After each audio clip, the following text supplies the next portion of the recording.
Hello there. I am so glad you're here tonight. You are listening to Paranormal Experience with Kat Hobson. This is going to be fun. The old adage, we're getting the band back together, has never been more true. Okay? We are we are going to be having a good time. I am joined tonight by Lori Dorsey. Y'all all know her. She is my partner in crime. We have a good time and travel and all that other stuff. So she is here and doesn't really need an introduction. But this chick, I'm telling you, I'm so excited because this is a dear friend of mine. She is somebody that I love spending time with.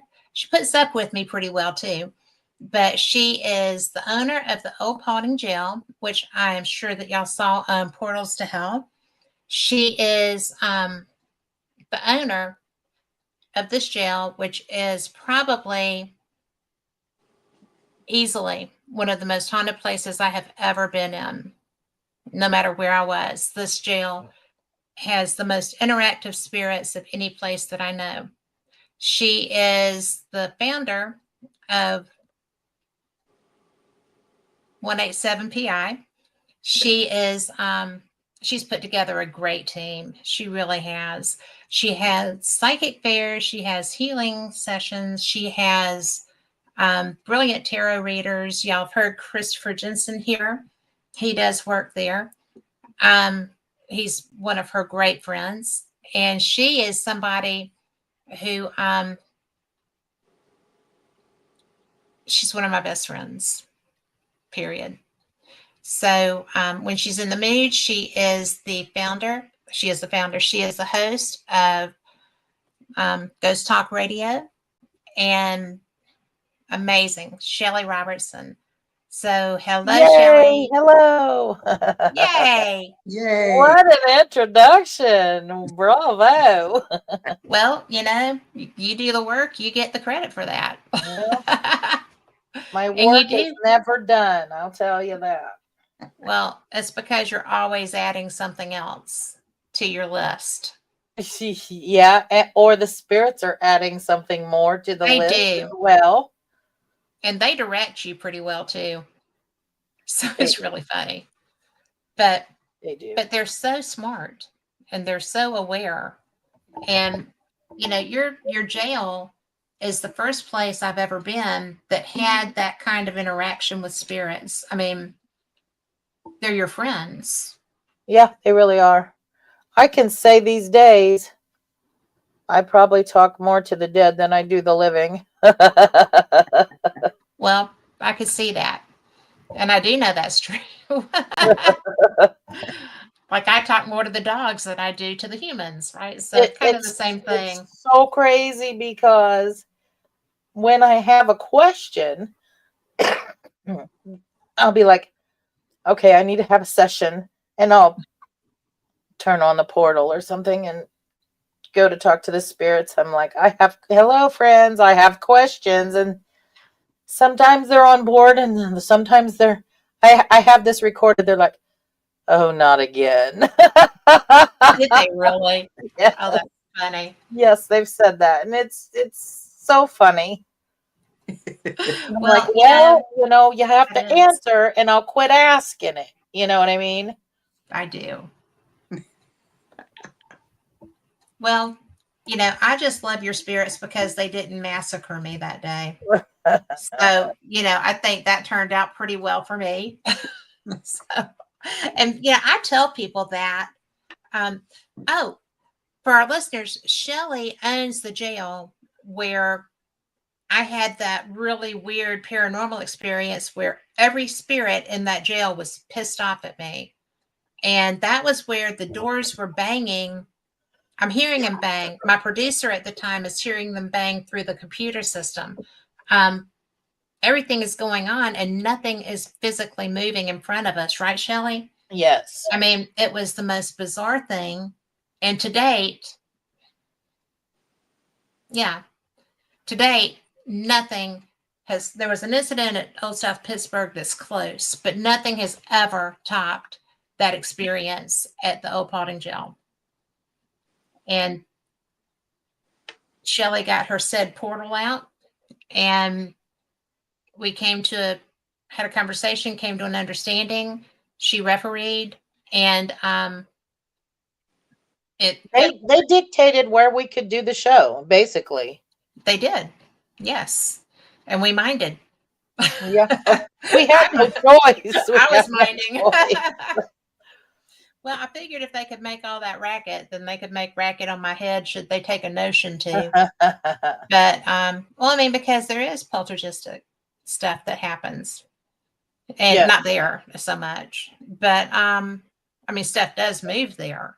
Yes, but it doesn't generally get thrown at people. No. I was a little worried about those cell doors, though. So, Really? a really funny incident happened not too long ago. Vincent had a job. Vincent's my husband, and he builds cell towers for a living, and they were in Van Wert, and they were in Paulding, also putting up a new tower in Paulding not too long ago. And so his crew had never seen the jail, so he took them over there to show them the jail. They were in the bottom floor cell block. And you know, when you're walking the catwalk at the back, there's that door. And one of the guys was going to close it when they were finished. And Vincent's like, no, they don't like it closed. They will slam it shut if you leave it open. Mm-hmm. So the guys just left it open purposefully. By the time Vincent said they got out of the block, they were in the kitchen. And they heard a big wham. And then that guy wanted to leave. I bet he did. Vincent's tried to tell him. Mm-hmm. Yeah. So, but I mean they do that. We've even checked that. The door is not unlevel. It's, you know what I mean? It's, they like what they like. Yeah. They do like what they like. Mm-hmm. But, and you know, what's funny, like for your parties, for your investigations, people sleep there. Yeah. And I slept there that night of that incident. I had to take a shower there. And I was just like, no, don't do that. And so, yeah. I tell them they're not allowed to be in the shower room when I'm taking a shower. That's what I'm saying. If I ever hear one, if one ever talks to me while I'm naked in the shower, oh my gosh. Well, that's going to be a whole different conversation. But I was worried because they had already been so upset, right? And I felt like we had achieved a truce. I was pretty good with that. And, you know, I'm like, oh, no. So got through it, got upstairs, went to bed. I was like, nope. And that was the time that they messed with my Sirius radio too, because, you know, when I got in the car, they put on Ghost in This House. It skipped from a Kenny Chesney song. Yeah. And went to Ghost in This House. And I'm like, bye guys. Like we don't already know. But they've always been nice to me. I mean, I have. They talk to me when I call you. I mean, Rick McCollum is still flipped out about that.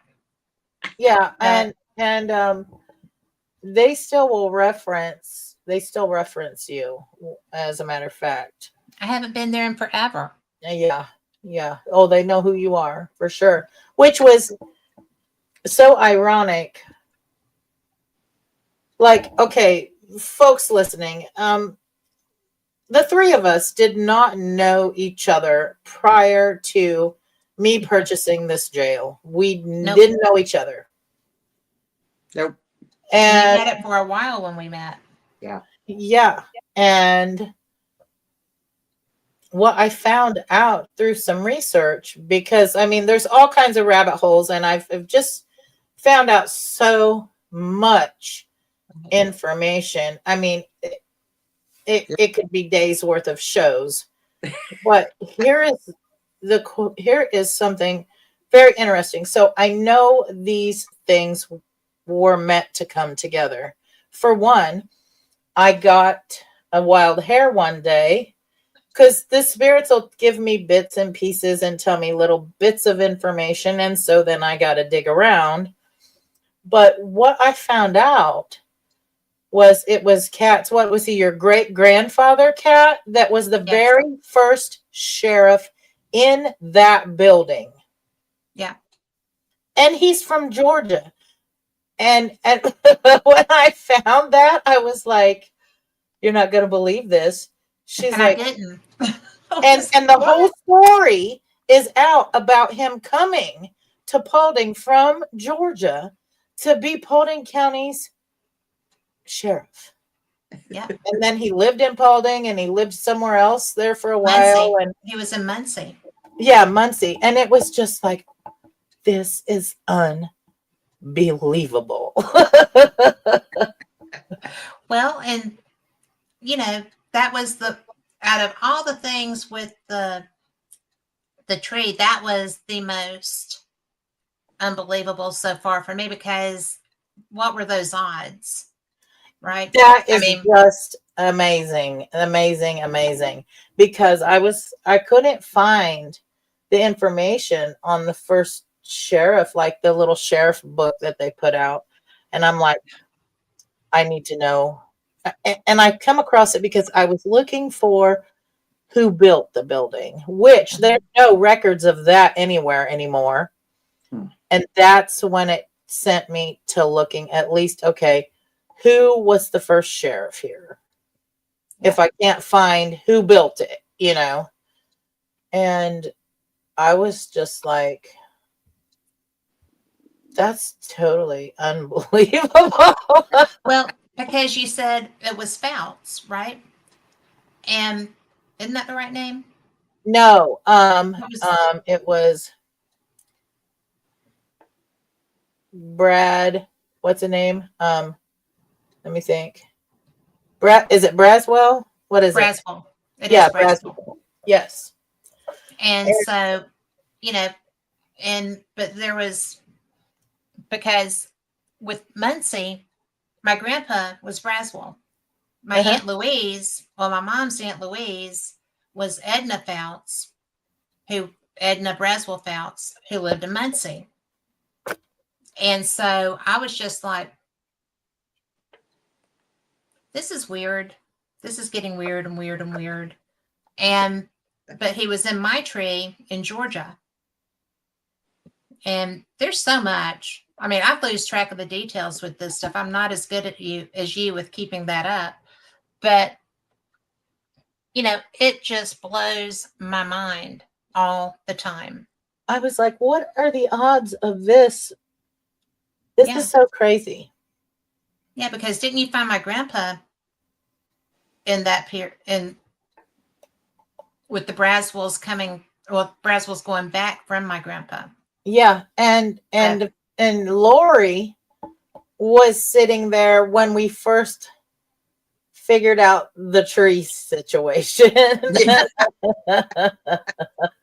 It started clicking. Yeah. Started clicking. Well, that's the most bizarre thing I've actually ever come across. Mm-hmm. And the fact that you were able to pick up and understand that. Well, I think what it is, and you can weigh in on some of this, Lori. We learned so much about the other side doing the 9/11 investigations. We've learned a lot. Oh yeah. Well, I mean, when we had our theories and we had our questions, and for 4 years 4 years. 4 years in a row. And then this last year is when we got pretty much what we thought was going to happen happened. We went to we found the train station, we found the longitude and latitude, and we went there, and set up the box, and we were just throwing it out there because the sheriff at the time when he would catch the train from Paulding, he said he left at 10. So we In his horse and buggy, mind you all. Yeah, his horse and buggy. He said he left at 10. And when we were checking train station, there was one directly behind the jail, and we didn't think that made any sense. So we found out there was another one in Laddie. Yes. Would be just about the right amount of time that he could take his horse and buggy from Paulding to Laddie. And Laddie was a station that went to New York. And we found, and Laddie's in Paulding County too. Yeah. Oh yeah. And the longitude and latitude, we figured it out. It was a flat spot next to the train station. I mean, you couldn't.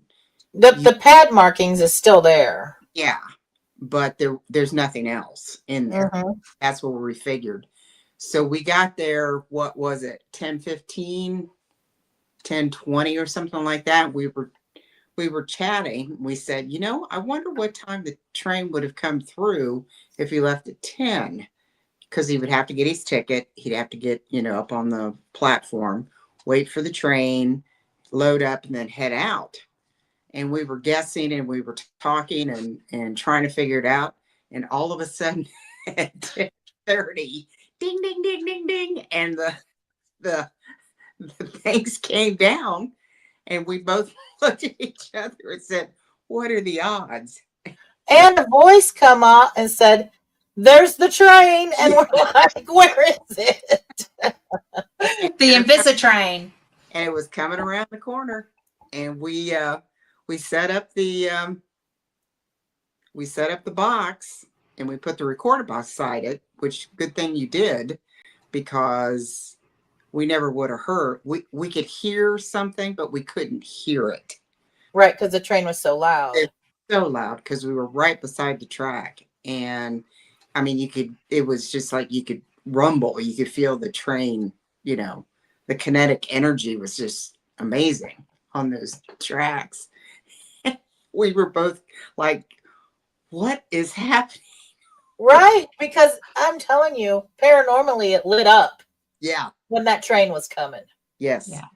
Because when it was around that corner, you could hear the box starting to fire up, because there was nothing on it beforehand. No talking at all. No. We were just, and Shelly and I were talking, wondering, I wonder what time, the train would have come through. I wonder what time, this, and I had no idea that a train still drove the tracks, but it wasn't a passenger train. It was a cargo train, but it doesn't matter. What we learned from that was there probably was some residual activated, but there definitely was some intelligent. Yeah, because they were when we would ask questions, like Shelly said, can I get a ticket? And, is it too late to get a ticket, or, something to do? I asked how much the ticket was. They said $7. Yeah. Mm-hmm. And we cross-referenced every bit of information we could get. Yeah. Right. I found an old ticket. Yep. And it was from Laddie. And it was the timing. That is so bizarre. But here's you're supposed to, though. Yeah, but here is something important that we learned from this. People have their theories on kinetic energy and stuff. Mm-hmm. I'm going to tell you, we didn't do this just once. We went back to that train station a few times. Oh, yeah. And the same things happened every time. Mm-hmm. While the conversation might have went a little differently, it was the kinetic energy that come off of them iron rails with those trains. It's a good amount. Yeah. It fired it up. That's for sure. Yes, because every time prior to, and like I would say within 30 seconds afterwards, dead again. No more. There was no. So, no so kinetic energy really does do that. Mm-hmm.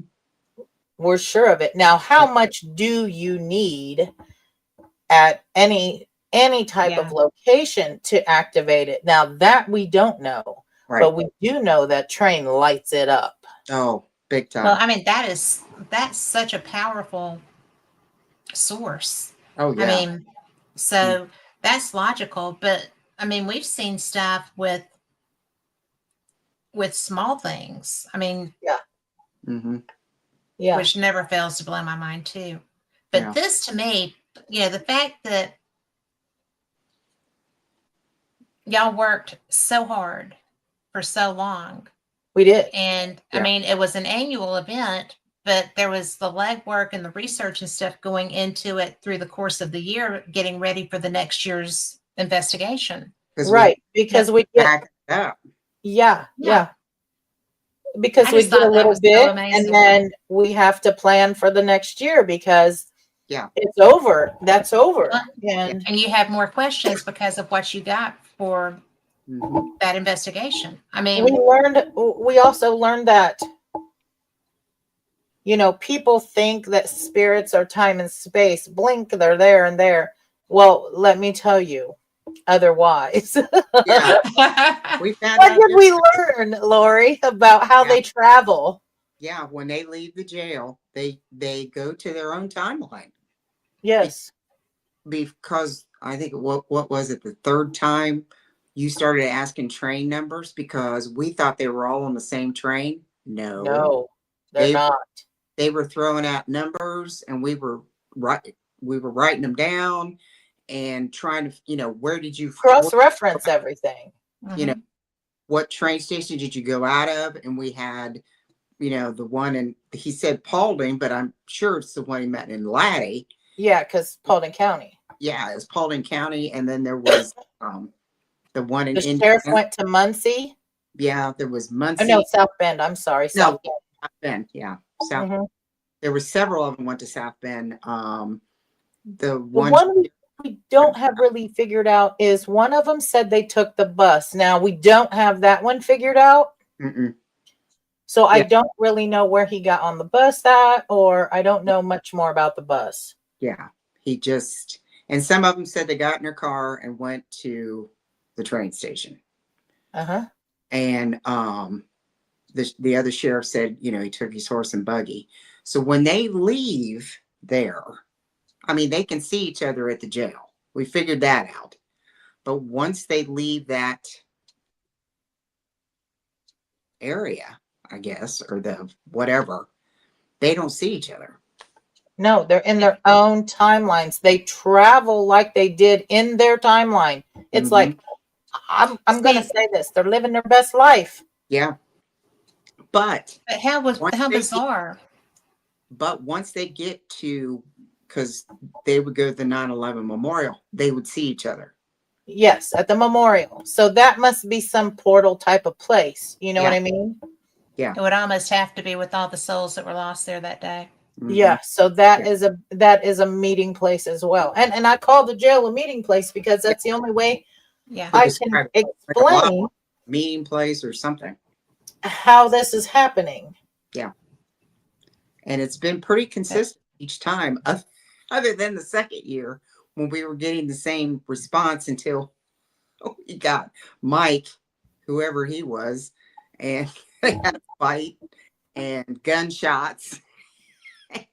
Let me tell you, the sheriff's was having a knockdown brawl with somebody that showed up at the jail by the name of Mike. You could hear the gunshots. You could hear the fighting. Yeah. It sounded like furniture smashing. It was. Oh my God. Yeah. And it was. That took a 180. Yeah, that was the second year, I think, right? The second year that went wild. Yeah. And the wildest part was the portal box was still on and the SP7 was dead. And it was still, you could still hear stuff coming through the portal. It was it was. And I'm going to tell you, that portal does that. That portal. Oh, yeah. And I'm going to give credit because isn't that a Huff portal? Yes. And I will tell you. Best thing I've ever seen in my life. Not the first year, but every year subsequently after that, I let that SB7 go dead. I've snapped pictures, I've snapped the videos, and you're hearing them just talking away Oh yeah. with no scan radio. Yeah. But Well, so it's like, just a what is amplifier. That's it. yeah. Mm-hmm. It's And you crazy. will never convince me that that's not, because remember that day that I was up there in the kitchen with Vincent and I was slicing and dicing, getting ready for the party. Uh-huh. And it was just me and Vincent in the kitchen, and yeah, we're chatting and I'm slicing vegetables and whatever. And so Vincent and I are chatting and working, and yeah, every so often the portal pops out with a comment, and I just respond to that as I'm going, and I'm just having a conversation all the way around the room. Uh-huh. And I look over at Vincent, and Vincent's like, "What are you doing?" I was like, "Well, you hear him, right?" Vincent did not like that. No, And he doesn't he like does him not like calling that. out his name either. He'll just like, I'm out, and he goes to the office or somewhere. Well, it's I will give him credit though, because he did not run off and leave me in the kitchen by myself. So, but that's when, I mean, I already knew they were real because I know you. And I also knew they were real because I thought they were going to bop me on the head. And then, in the kitchen, and they're participating in mine and Vincent's conversation. Yes. And so, I'm just like, but his face when I looked over at him was just like, her too. I mean, it was, that's But what the it looked best like. part about all of this was yet to come that we Yeah. discovered. It was, what was it? The third year, Lori, we discovered about the tree. Yep. And Yep. come to find out, Mm-hmm. the three of us here talking tonight are all distantly related. We are. And we never knew. No, We didn't. had no clue. No The clue. spirits let us know about that. Mm-hmm. And you started And writing names and parents' names and grandparents' names, and it was yeah. like the pieces were falling together. And Yeah. the other thing that I noticed, and you were right about one thing, is everybody that kept coming back was in the tree. Yes. And it was to the point where you just knew the people that kept coming back or were really comfortable being in there, Yeah. Yes. they were in the tree. I mean, just Yeah. I mean, I have no issues spending the night there. No, I'd do it again. I Oh, mean, I love being in there. I get my best sleep there, but I mean, I won't sleep in the cell blocks, but No. No. No cell blocks. Well, I've Yeah. never really had a chance to. I probably would not sleep in the first floor cell blocks. No. But I know other people have a problem with the second floor, but I've never had anything negative happen there. And I haven't had anything happen negative anywhere. I just pissed them off and they reacted. So it wasn't that they sought me out to be ugly or anything. It was just Right. boneheaded on my part. But they're not bad spirits. And I just find it so interesting that, that first night that I spent the night there and all of that was happening, Mm-hmm. we didn't know each other very well.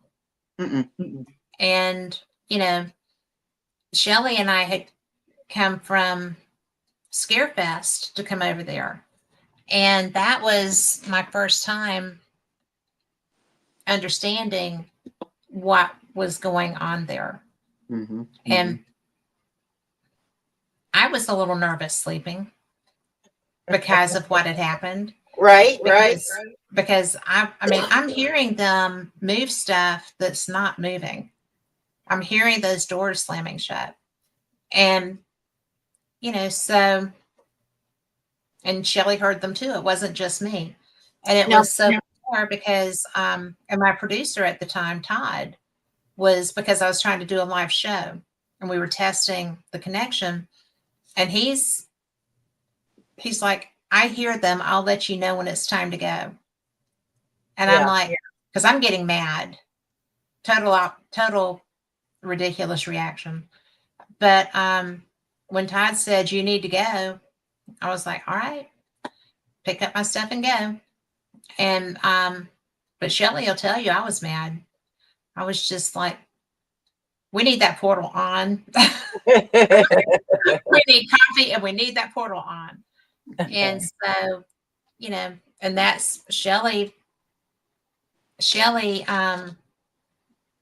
coordinated the conversation and refereed and explained things. And ever since then, I wouldn't hesitate to sleep there at all. And I wouldn't hesitate to really sleep anywhere in there. But I do like having a nice bed. So Right, that's good. right. Yeah, those, But, those beds in that room are pretty nice. yeah. But I mean, they don't have animosity. Oh, no. Mm-mm. You know, when they understood what was going on, they were like, oh, really? And then they're And like, they still let us know we couldn't do it in the cell block, but they were told serious. us, yeah, they told us where we could do it. Yeah. So we And- carted everything to the third floor. Yes, we did. Everything. And we had 100-foot Ethernet cable to Yes, make sure we stayed connected. I'm We so were glad I brought hardwired. that with me though, because I knew I was going to need that. I just didn't know I was going to have to go up 3 flights of stairs to get. I'm glad it was that long. But you know, these are such intelligent, sentient spirits. I mean, these are not like zombie kind of things. I mean, no. These are humans who are still there for whatever purpose, reason. And I know some of them are afraid to cross, but I'm not even so sure it's that anymore. You know, I think there's two that are. Not to contradict you or anything, but there might be a few, but I'm not even sure. I'm almost thinking on the wavelength of energy, the dimensional, that kind of thing. That's Right. That's kind of where all of this is leading me, you know? Mm-hmm. Mm-hmm. So it's like, okay, so when I die, where's my best life at? You know, where am I gonna be? Oh boy. Yeah. Good thing you What like level am I gonna be on? I think it's a good thing that you like there. Yeah.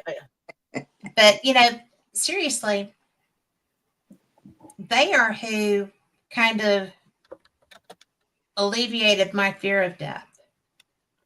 I mean, understanding the little bit that I do about their situations. Yes. I do think that there is one, maybe two, that don't want to leave there because they were concerned about what might happen if they left. But and I generally think that they're not stuck at least I don't think they're stuck. at the jail with the research we've been doing. I think they're carrying on. What do you say about that, Lori? What do you think? Oh, yeah. They're Yeah. the only one that I was concerned about was Bob. Yeah. Yeah. He even the sheriff said he didn't believe he was dead. Yeah. And even if he told him, he still didn't believe it. Right. So that's the only, out of everybody that I've had interaction with, from Tom to the sheriffs to all of them, Bob's the one I'm worried about, because if he hasn't accepted. That's what the sheriff said. The sheriff said, and this is Sheriff Keeler telling us. Yeah. He said that Bob hasn't accepted he's dead. And he almost said the whole sentence, didn't he, Lori? Yep. Yes, he did. Yep. Yeah. And that's the reason why he can't see us. Yeah, he can't see us. He can't see Because us. he's not in that space. Mm-hmm. Okay. Yeah. And that, out of everybody that I've had interaction with, that's the only one that concerns me. You know, the rest of them, I think they come and go. I think they,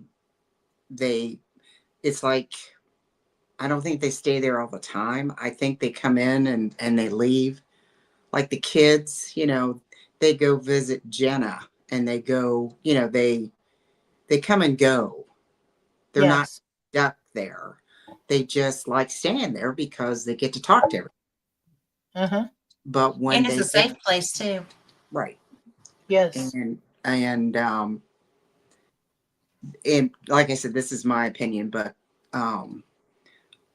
you know, when they leave that space and they, you know, they go live their best life, or they go visit people that they want to go visit, or whatever they want to do, you know, but when they come back there, they know they can talk and visit with people and see people again, but then they know they can leave, you know.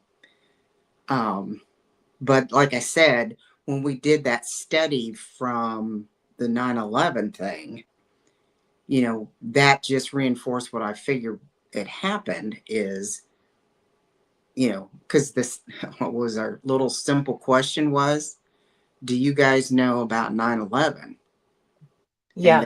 that just like, boom. Yes, they do. My goodness. You know, and then each year you have to ask the right questions. The verbiage is very important. It is. And And that's why it took 4 years to yeah, get all of the research done.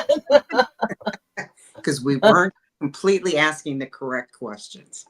Well, especially the first year, because I wasn't expecting a whole lot. We didn't know. No, had no I was clue. just expecting them to say, yeah, we know about it, or Yeah, yeah. we don't know about it. I wasn't expecting anything that transpired. Hmm.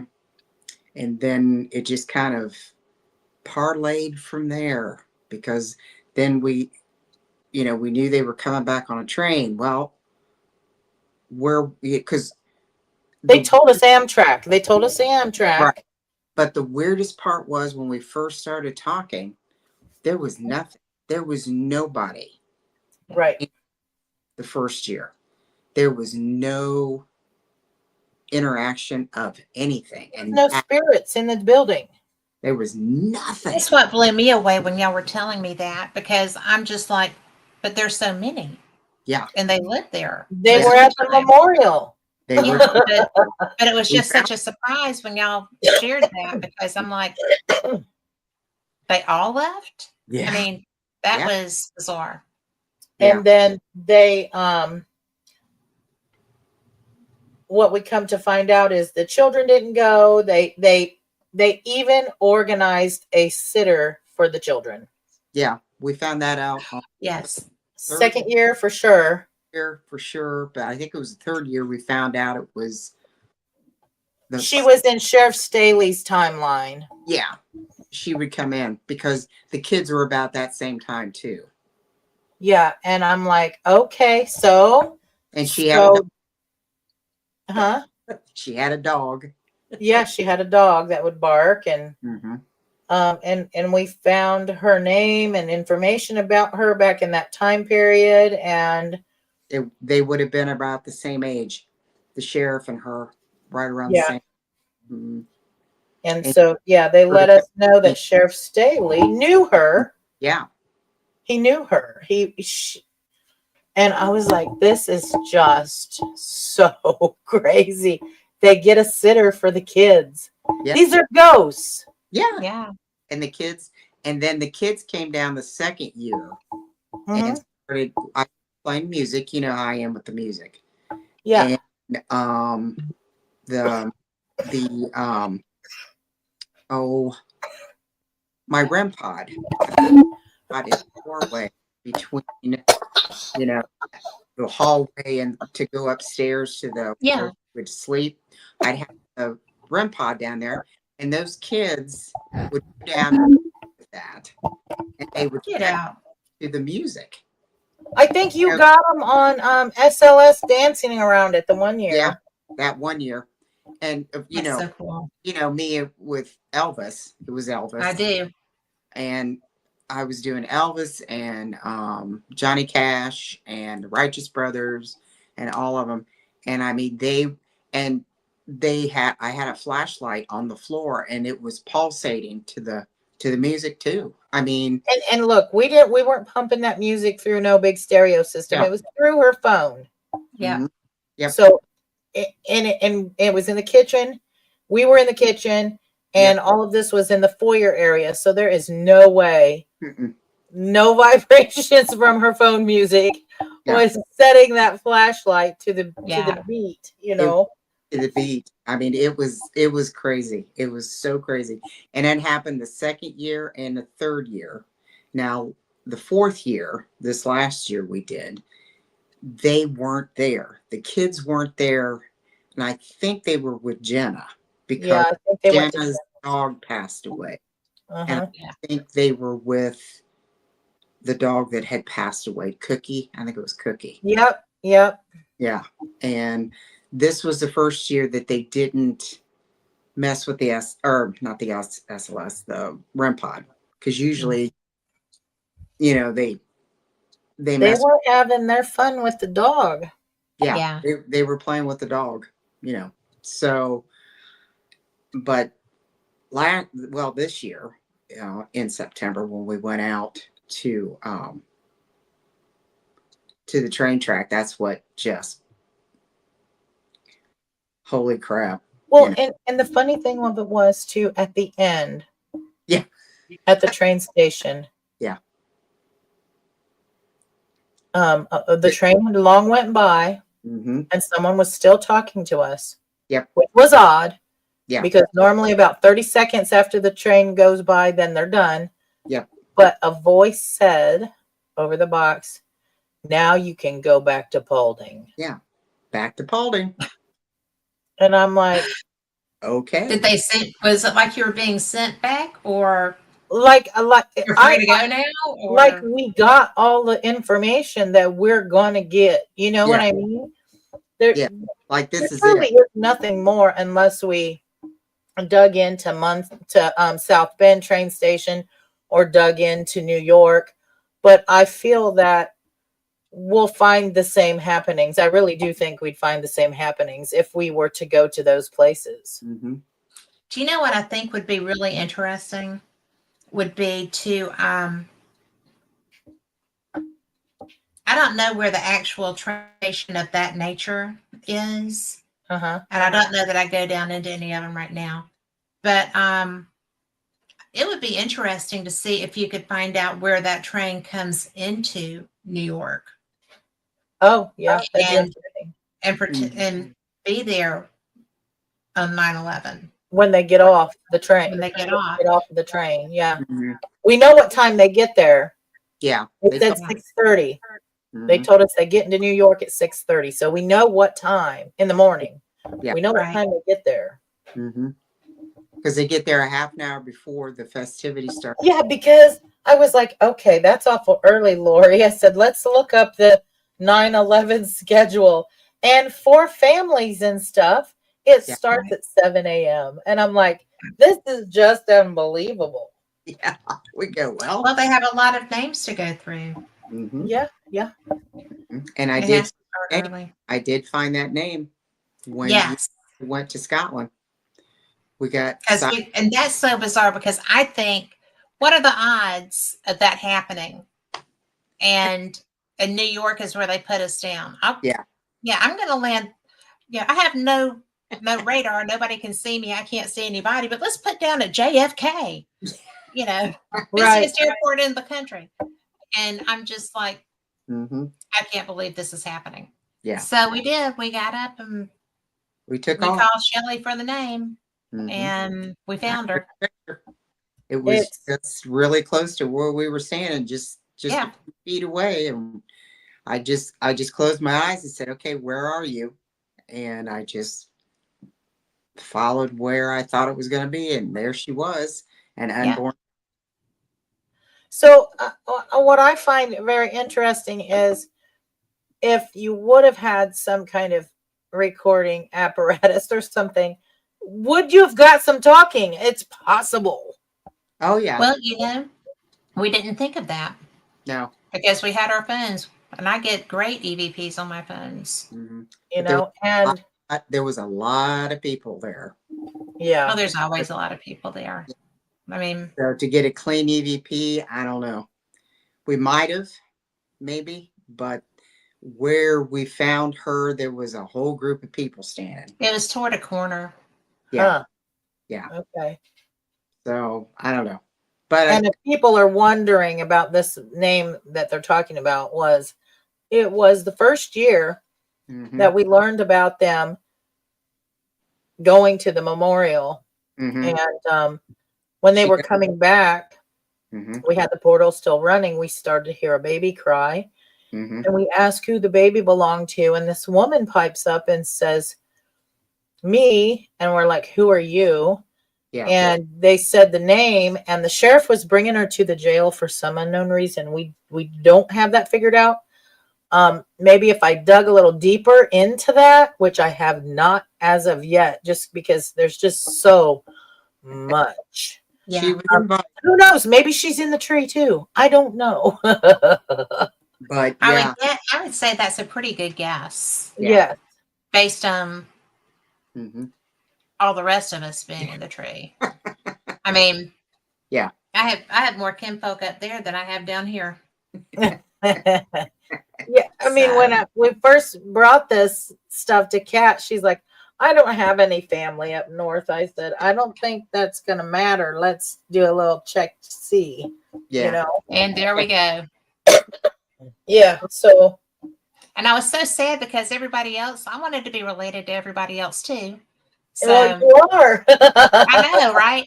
But it was so bizarre because, you know, because I had started, because of you, I had started looking at my tree, Yeah. right? And then out of the blue, Facebook, I had a message from this woman who said, "I'm your fourth cousin on the Duke side, and we have a lot of the same skills. Uh-huh. And I would like to talk to you. Don't be afraid. I would like to talk to you." She lives in South Alabama, and she has almost my exact skill set, wow, but she sees bodies and I don't see bodies. I see light. But it's just kind of like, this is random, you know. So and we talk on Facebook. I mean, she's artsy craftsy and stuff, but we talk on Facebook, and it's really funny because every time I go down, I'm like, "Do you want to meet somewhere?" She's like, "No, I'm good." And I'm like, "I'm not that bad." But I figure I'll get her down to the beach one day because they do go down there. But so now, because, and I didn't know she was in my family tree. When I started looking, this wasn't somebody that I had, gone through. So now she has sent me a link to her daughter's ancestry tree. mm, And so I'm going through there looking at all these people, and I'm like, I know all of these names yeah, because, the generation or two behind me, mm-hmm, because there's a lot of family names. mm-hmm. But yeah, it's just like, wow, Yeah, this is so wild. And my grandma was a 6 foot tall, dark skinned lady who was obviously had a lot of native blood. And her dad was so mean to her because of that. And when she wanted to get married to my grandpa, who was the Braswell, they sent her to New York to get her away from him because he wasn't the kind of person that they wanted her to marry. And he went and got her. Uh, And so the Braswells have apparently always been strong headed and, prone to weirdness. And so then, it's just, crazy. And that aunt, my grandpa's sister that lived in Muncie, she was like a big military deal in the military. I mean, a medical person in the military. She had so many presidential honors and stuff like that. And I'm like, well, at least that one got them, because none of the rest of us, we're mainly horse thieves and publishers. So not Right. really. But because my aunt was like, be careful what you look for, because you don't know what you're going to find.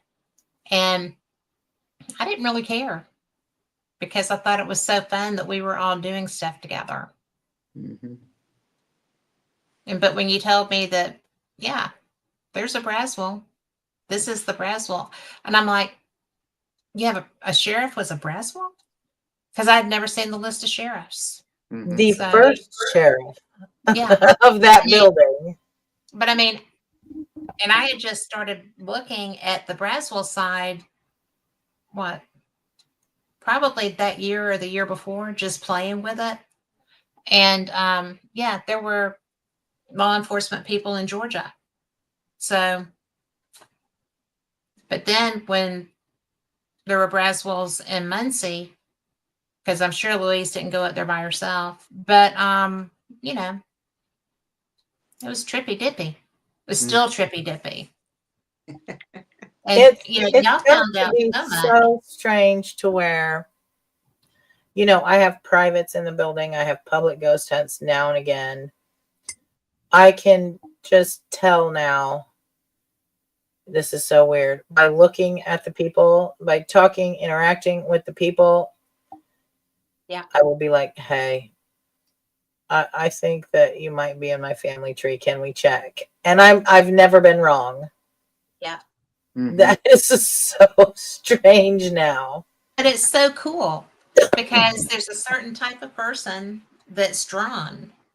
And so now Mm-hmm. it looks like it's not just spiritually drawn, it's genetically drawn. Mm-hmm. And Genetic, that's a yes. different spin on what brings us into this field. Mm-hmm. Or what, or I think that things just aren't, I think things are purposefully happening. Yeah, I they're agree. purposeful. Mm-hmm. All of the things, whether it's good things that's happening in your life, it's bad things happening in your life, it's purposeful for something. You just have to open your eyes and analyze the situation, Mm-hmm. which the spirits at the jail have taught me to watch all details, Well, you were pretty good at that to start with. You're one of the most I missed detail-oriented people I know. But I missed it for a minute. I missed it for a while. They had to It was so random. yeah, and they about had to knock me down with information. But then I dig things too. When that fella showed up, there was a fella that showed up at the jail second year, I do believe it was, and his name was Ed.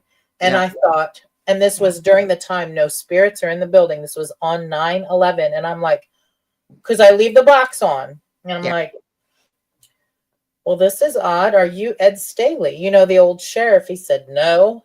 I said, what's your last name? And he told us. Yeah. I said, how'd you get? I said, why aren't you at the memorial? And he said he'd been there before. Yeah. And I said, how'd you get here? He said he drove. Yeah. And I said, it's okay that you're here, but why are you here? Mm-hmm. He said he was waiting for his wife. Mm-hmm. Yeah. And that Mike was also who causing a ruckus that first year. That first year. Second year, yeah. He was waiting for his girlfriend. Yep.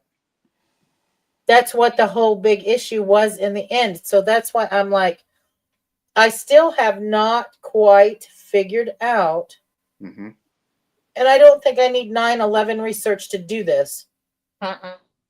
Going forward, I haven't figured out why are they meeting there. Like this Ed character, his wife was the relative. Mm-hmm.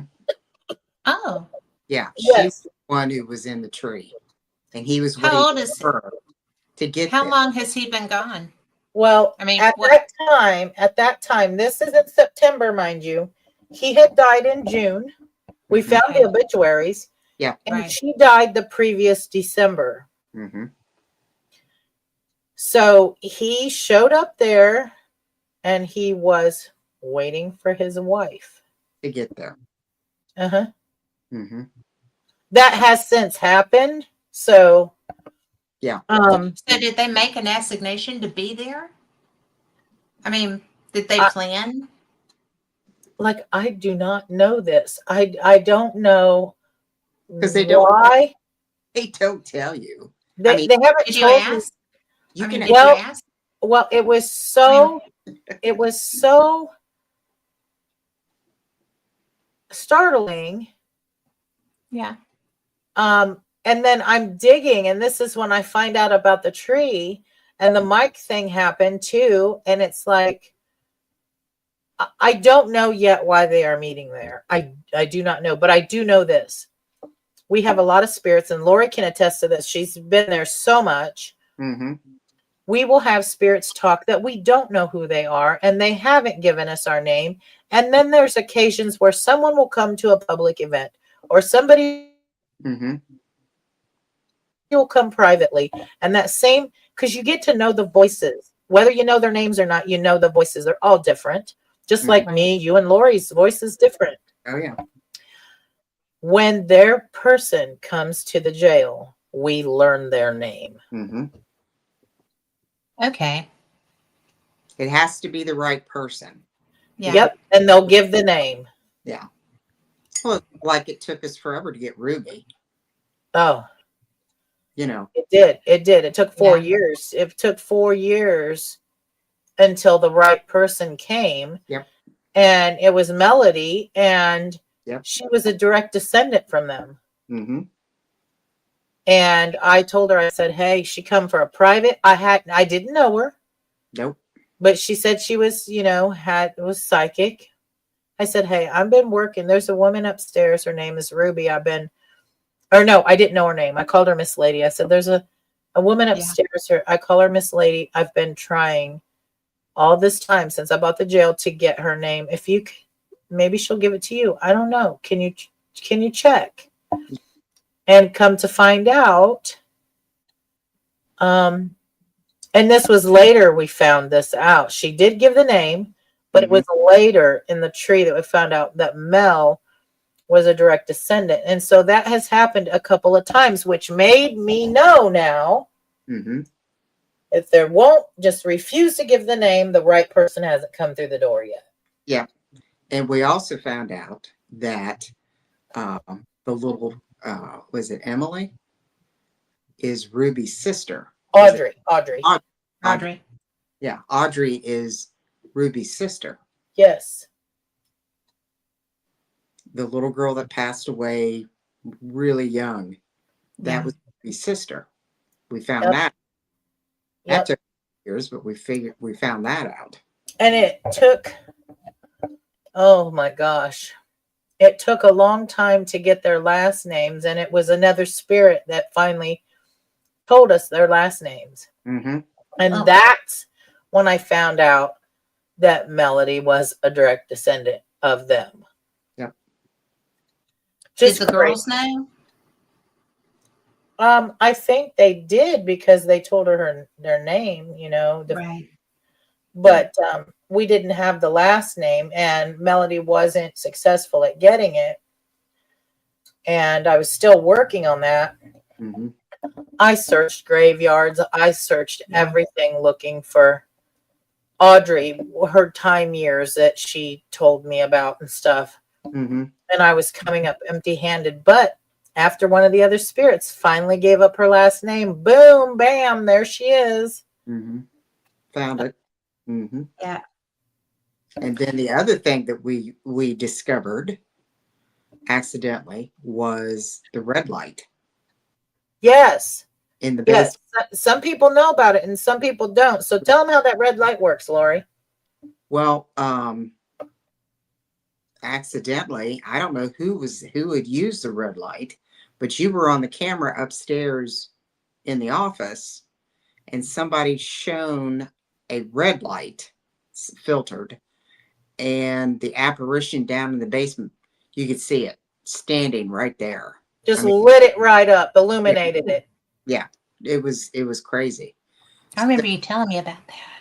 Yeah, and so I bought a flashlight that's And got, she brought me one too. yeah, I left one with you and I've got one with me. But I went downstairs and Shelly was up on the camera, and there was a lady standing at the doorway, and the red light lit her up. Shelly, Yeah. you could see it. And then we tried the blue light, and it was almost like a hole. Like it was, It leaves a void where they're at, like a black hole Blue void. does? Blue yeah. does. Yep. And then the green light, you can't really see them. Can't see anything at all with the green. Not with the green, but the red you could see. It reflected or lit them up or whatever. But the blue, the wavelength of blue made it look like Shelley said, it's a black hole. I mean, Like a void there. yeah. But you can see the outline. That's interesting. Yeah. So we did that quite a bit. And the So little something with the red light spectrum. yeah. And the little boy was down there too. And It lit him up so well. I could nearly tell his hair coloring and stuff. He's a blonde little boy. Mm-hmm. And and we went downstairs. I went downstairs and I told, Shelly stayed upstairs so she could see the cameras. watch the cameras while she's doing I it. didn't see anything. I could feel things. It got really super cold down. But you couldn't see him? I couldn't see it, but Shelly could see him on the camera with the red light. But Yeah, she couldn't see him with her eyes. I couldn't see him. No.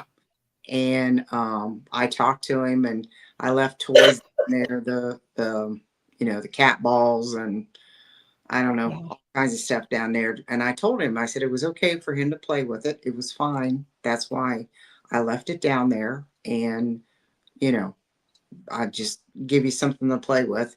And then I left and went upstairs, and he played with it. I mean, the lights. Yeah, we set the thing off down there. Yeah, he was playing with it. That was.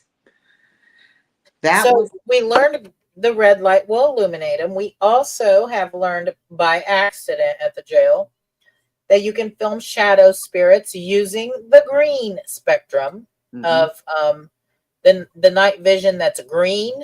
Right. You can film the shadow spirits all day long. Mm-hmm. I get a lot of those with, some of the best ones I've gotten with that is at the Thomas house. Oh, yeah. In their dining room. I had children running all over the place there. Mm-hmm. But the green works good on shadows. Mm-hmm. Yeah, green is for the shadows. And I don't know why that is. Why it's the green that brings them out and you can see them very well. But your normal night vision, your IR night vision is very poor and next to will not film them. Yeah.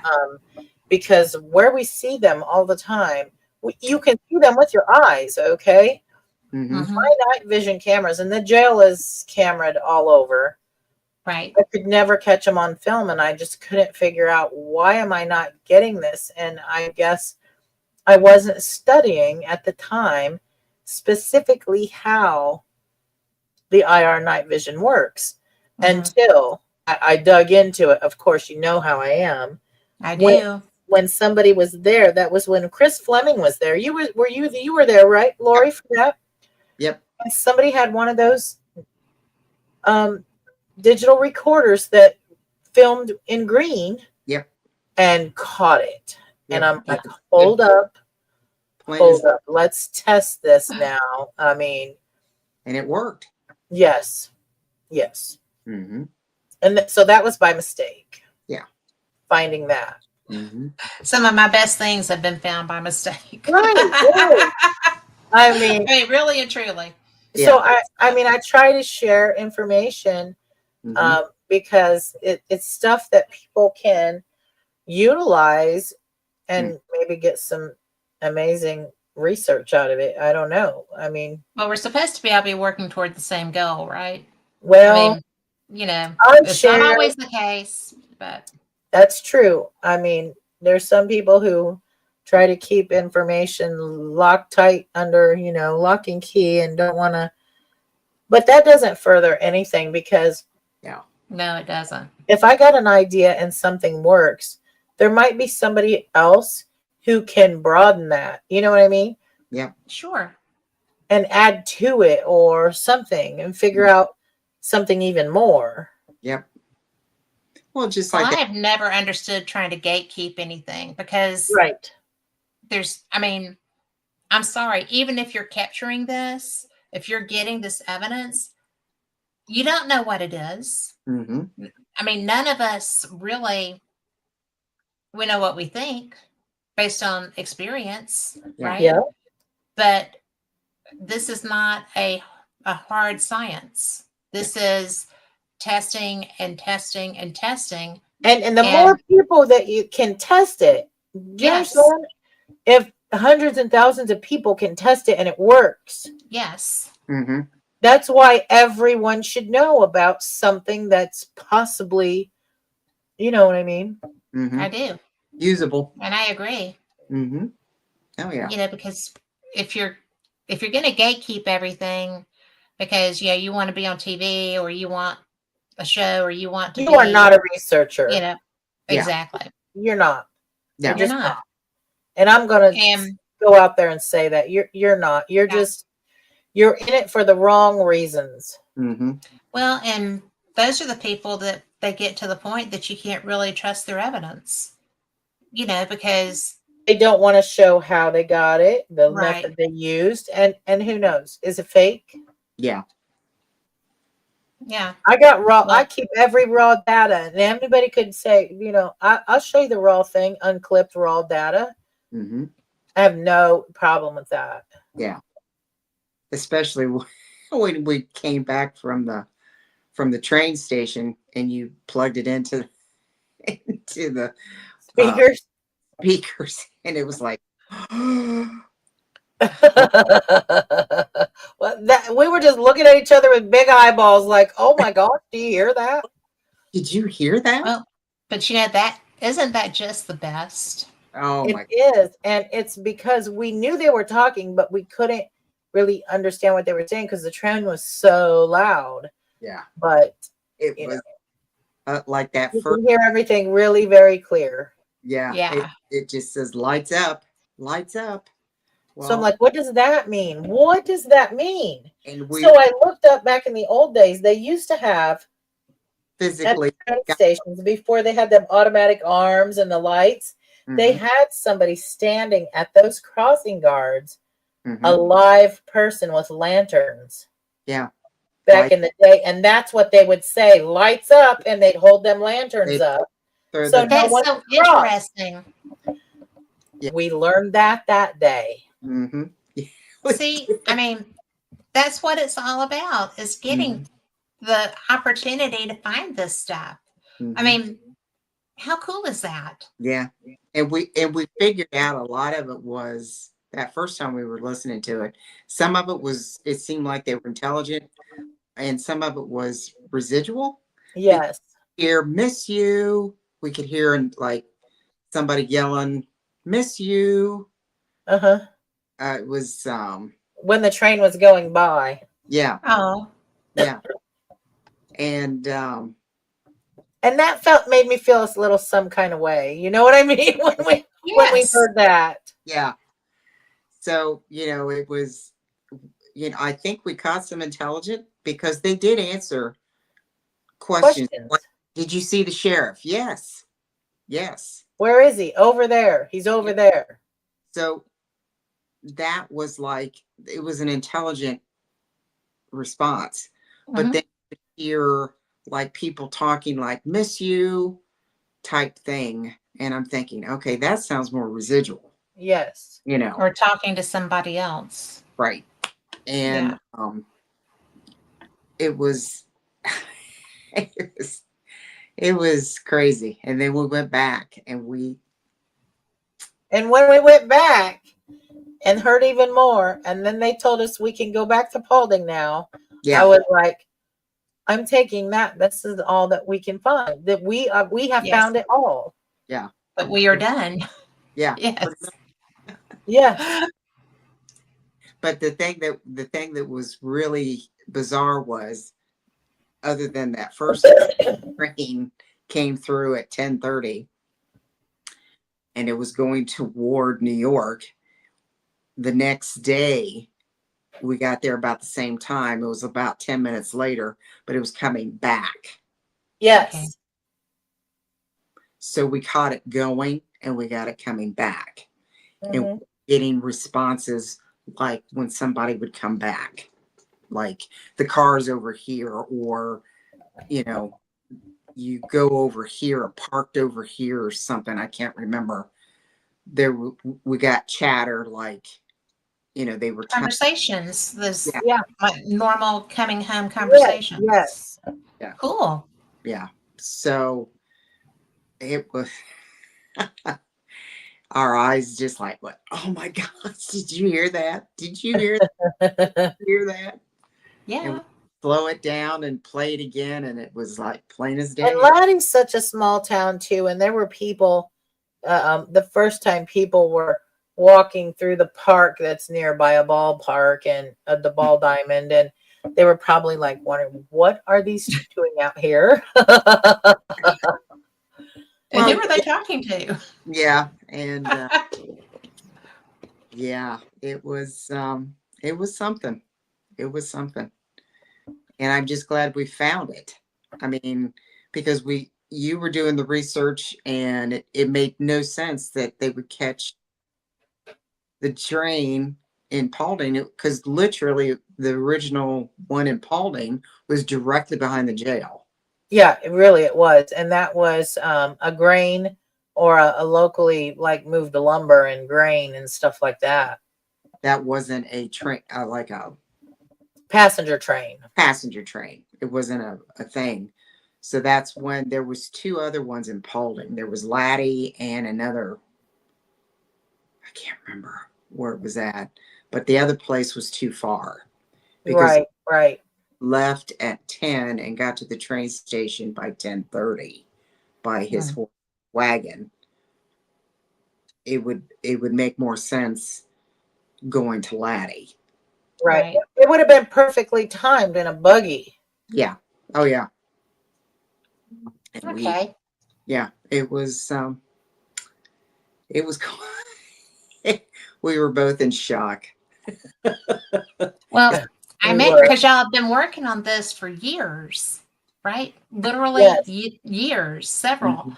And And the last year that we did the research, we wanted to get them during their preparation for the trip. Okay. This investigation was what, 8 days, Yeah. 7 days?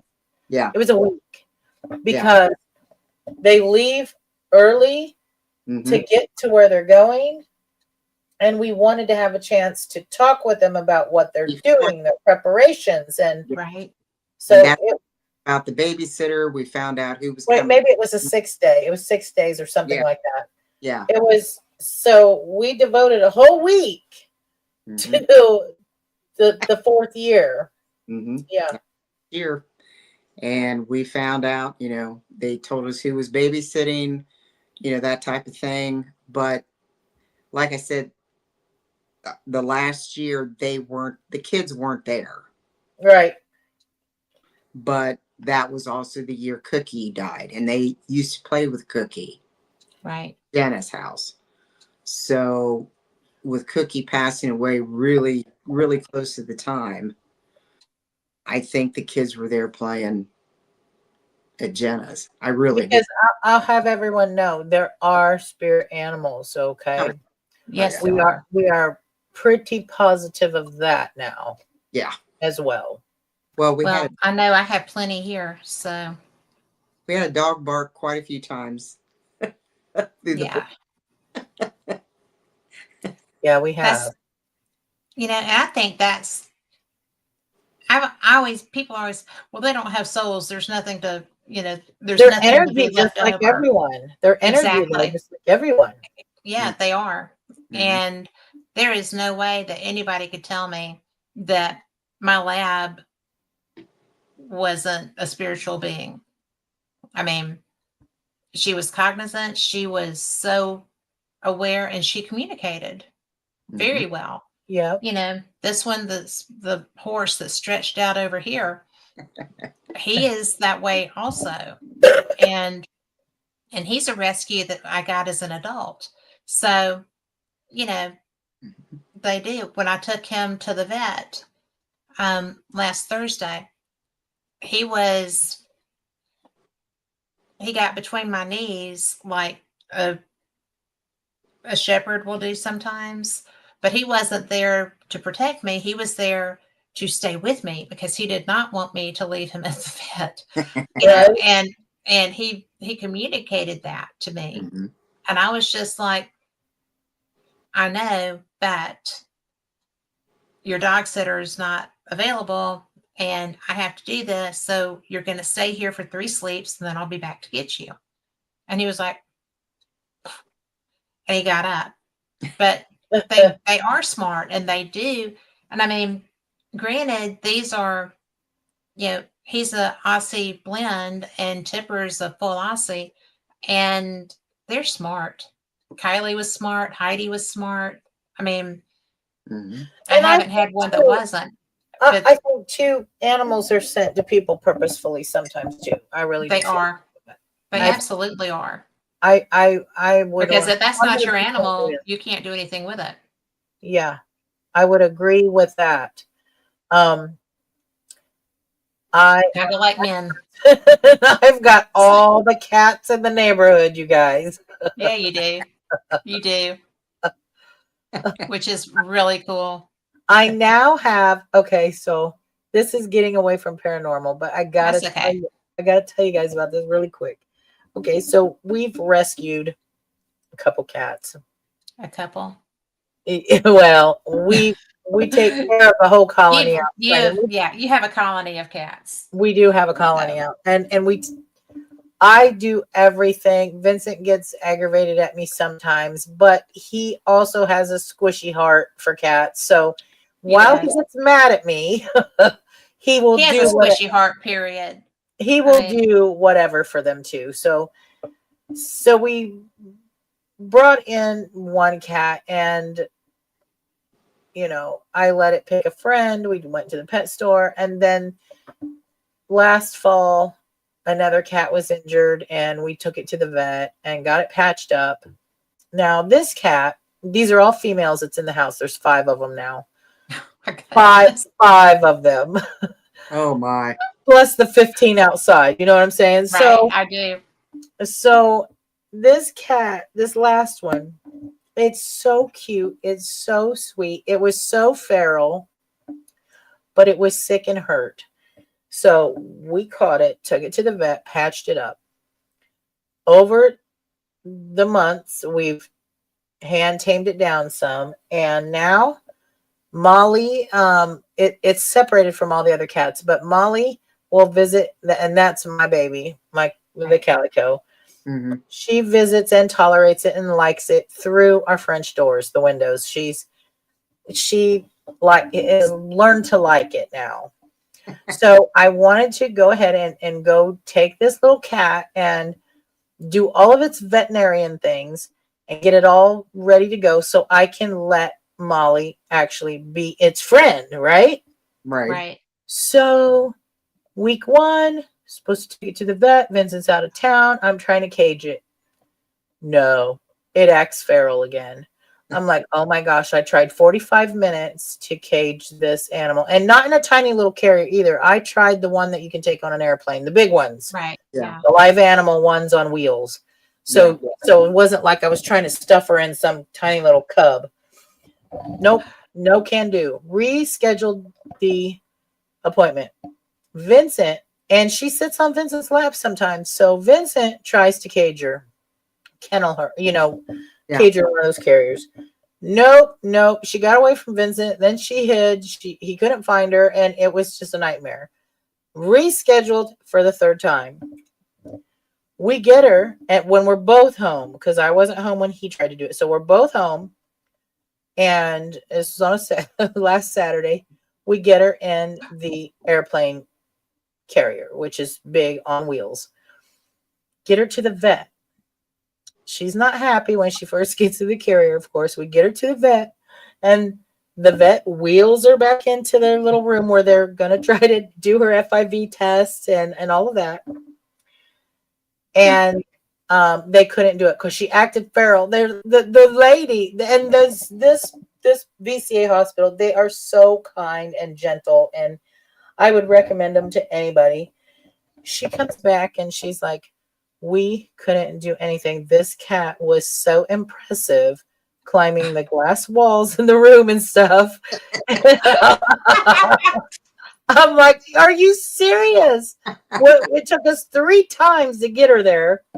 And then they had one heck of a time getting her back in the kennel, but there was no way because it was stressing her out too much and she was just everywhere. So I'm like, Right. So now she's got an appointment this Saturday and we're going to give her some mild sedation. That's a really good idea. So Friday night, I've got to crumble this pill in a little treat, and then 2 hours prior to the visit, crumble another one in a little treat, so she can be calm. So let's see if the 4th time. But I'm just like, this cat. I do understand animals are brought to you, but what is going on here? That one's a good guess. I would hesitate to for an opinion on that. I'm just like, Oh no. Could be a penance. I mean, this could be penance. I don't know. I'm just like, little sweetie, I'm trying to let you be mingling because she wants to visit the other cats too, and the other cats see her, and she's separated, Mm-hmm. Yeah. And I'm like, don't you know we have to do this so you can have friends? Because I'll tell you something about stray cats. If you get a stray cat from a colony, that's ingrained to them. Mm-hmm. They are social with other, like they want to be a pack. You know what I mean? Right. Yeah. Mm-hmm.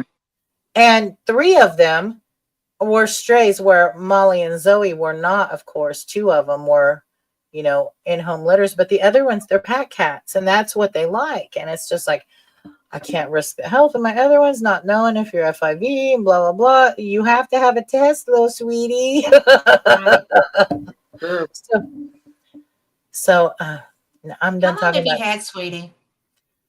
Now Sweetie was the first rescue where she wanted to be saved. That one, we've had her 2 years now. It's 2 Wow. years, 3 years now. Has it been 3? I think it's been 3 years. It might have been 3. And I know Molly and Zoe, we've had like 5.5 years. Right. Sweetie, maybe 3. And this little one has going on December will be a year that we've had her inside. Okay. December will be a year. And I'm just like, we have to, go forward if it took months though to ham tame this one. She just and like Vincent patched her up, and he wanted to not have to put her back outside and everything, and so it's taken a lot of time to work with this one here. Mm-hmm. But trying to kennel her, trying to cage her in those carriers, like she turned feral again. Well, she went back to what she knew for her protection. Yeah. Yes. So while we can pet her, pick her up for brief moments and stuff, and she's sweet as ever and just really pretty. Yeah. December. Actually, the weekend of my birthday will be a year she's been indoors, and Wow. and it's just been, the last good couple of months that we've got her really pretty good hand tamed, Mm-hmm. Right. I'm just like, we'll just have to work with that. I mean, so if you're wanting to keep her inside, Yeah. because I mean, once you've help them out. It's tough just to throw them back out in the wilderness. You know what I'm saying? Absolutely. Mm-hmm. So we're doing all that we can to make this good for all of them. But oh gosh, she's throwing us curveballs. Well, But speaking about pets, though, I tell you, I catch these cats on occasion watching stuff that's not there, that I can't right. see with my eyes. You know what I mean? Yes. And that is always very bizarre. Well, I'm you like, Well, my you dogs do that. I'm well, putting, in case you're wondering, I'm still here. at the what you jail. say, Lori? You have the cats at the jail that come in and kind of Yeah. roam around and talk and look. That was so bizarre. That Mhm. black cat That black cat that came in and took a stroll. looked around and went back out. Went right outside. Kind of he We meowed. give it some roast meat. We give it some dinner after it went back out. Mm-hmm. We had for the Halloween parties 2 years in a row now. We'll have cats come up and mingle with the guests and Mm-hmm. act like they're part of the crew. Mm-hmm. They probably feel like they are. I mean, I think they can tell. I mean, animals can tell if you like them or not. I'm pretty sure of it. Oh yeah. I'm positive. I mean, yeah. And And I they think also know who doesn't because that's who they harass. and I think they see things we can't. I'm pretty sure of it. Mm-hmm. Yeah, me too. Mm-hmm. I'll agree with that. That's for sure. I don't understand. I don't understand why it's so unexpected by people when, I mean, I've seen ghost cats. Oh I've yeah, seen, yeah. I've seen ghost Mm-hmm. dogs. Mm-hmm. I believe that. And, to me, that's just kind of the weirdest thing because I know who they are, Right? but, because I had a big white Spitz mixed dog named Willow, and I was coming in from outside. I've been out with the kids, and we have a deck, and then sliding glass doors into the living room, and then there's a step up to the hall, and you go to the right to go in the kitchen. I opened that door and walked in, and Willow came walking around the corner from the hallway, did the little dog leg to go into the kitchen, and she was gray, like a silver gray. Uh-huh. And I was like, well, hello. It's nice to see you. But, I was she had 4 different homes. We were her first safe one. So, she and I had a big relationship. So, Right. it doesn't surprise me that she would not go anywhere Well, because we were her safe place. right. Mm-hmm. And But I think too, sometimes when you get an animal that comes to you for a certain, and you can weigh in on this, and I don't know if have you had pets, Lori? Do you got any pets? I haven't had one for a while. But I think they come to you at particular times as well. Mm-hmm. yeah, Mm-hmm. Like when you're lacking something, when you're needing something. You do you understand what I'm saying? Maybe emotionally or something. it is an emotion. If you have that bond, Mm-hmm. you don't have that with every animal that you rescue. Right.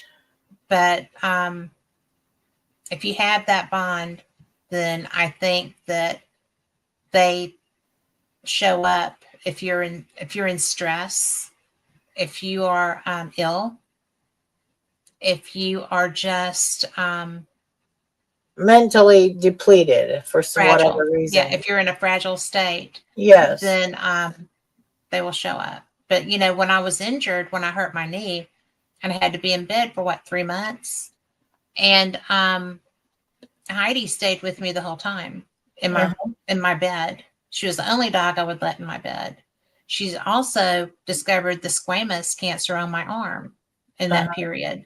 and I had to wait until I could walk on a walker at least to get to the dermatologist because I had stairs to maneuver and just to get out of the house was a theater production. Right. But it would drive her crazy. I had to, when she started reacting like that, I knew it was cancer, right? And I knew I couldn't do anything about it right then, and which was tripping me out. But I had to cover my arms so that she would not try to gnaw that off of me. Mm-hmm. And because she was a little mini golden, and it was so trippy. And do you know that I do not see her? I feel her sometimes. I saw Willow and I've Uh-huh. seen Max, my first two dogs, but I haven't seen any of the others as far as physically see a manifestation of them. I feel them around me a lot and I'll get brushed up against, but Uh-huh.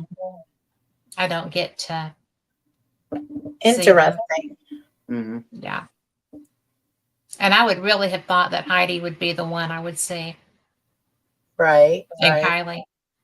But they're here because you'll hear Kylie's little gloom, gloom, long-legged lab. So she, I know. And then, my 80-pound Aussie who thinks he's a lap baby. I have a feeling that he will always be by my side. So, Right. Right. yeah, it's just funny to watch. So it's funny to watch him interact with my 30-pound mini Aussie. Right. That's a freaking riot. So, it is what it is. But I think that any animal that you have a bond with, I think that Mm-hmm. that's going, the others were pretty comfortable. Willow was the dog in dire need. In fact, when we met, I walked into my sister-in-law's house and she jumped up on the futon beside me and just leaned on me like, where have you been? And my sister-in-law looked at me and said, well, that's your dog. And I was like, your brother is not going to let me have another dog. And she said, well, you're taking her home because this dog, we've had her for like a week or 2 weeks or whatever. This is the first time that she has sat down Wow. beside anybody. And That's obviously, what she meant by that. This is your dog. yes. And she was. And she is the only one that I have seen a full manifestation of. Mm-hmm. Wow. So definitely mine. But, when they have such need, I mean, because, Heidi was here when I had a need, right? Yeah. And I couldn't let anybody else up here because they would be too rough. Right. And they weighed too much because they'd moved the bed. So, and that leg couldn't bend. But, it's just the things that you think about Mm-hmm. when you started talking about, some are just yours. They are Yeah, just I yours. think so. I think they are brought to you for. I went on down a whole tangent with that, so sorry about that. But Hey, me and animals, y'all know that. I mean, it's part of. Animals are very much part of paranormal. Oh They yeah. are. I mean, you can't really discount them just because they're animals. They're still energetic, living Yes. beings. Mm-hmm. And they're very aware of what's in your house, Absolutely. They can, which can be trippy dippy for yeah. your husband. Yeah. So, So what is she looking at? I was like, got nothing, baby. There's right. nothing there. There's nothing there. So, but they watch meanwhile, you're something. But they watch something go across the whole room, and you're like, okay. Mm-hmm. well, usually if they're feeling it, I'm feeling it. But it's just like nothing. There's nothing. Right. Because I do want him to be able to sleep in his home, Now, okay, so let's go on another paranormal rabbit hole, and Let's do. because I'm very I'm very on the fence with some things. Okay, I am, because if I have no experience with it, and I'm not sure, I want to find out. So I like to examine the notion of, and there's people that see them, people that will swear by them, and it's the fairies. Okay. Okay, I've never seen one. Okay, but I will tell you this. I will tell you this. I mean, I'm really open-minded about it, but I've had instances where I've been outside and I'm planting stuff, and I grow flowers and I do all of those things because that's what I do. It is. Mm-hmm. And I will need something, or I think I need something, Mm-hmm. and it's magically given to me. Yes. Like last spring, I use the violets, and violets are, they're a psychic flower. They promote psychic abilities and connections and stuff. And when I make my candles, I use violets in the psychic, well, in the psychic candles. And I was like, I've been sourcing organically grown and dried violets, and I'm just like, I want to grow my own violets. So I have them myself, just because I grow lots of things that I use.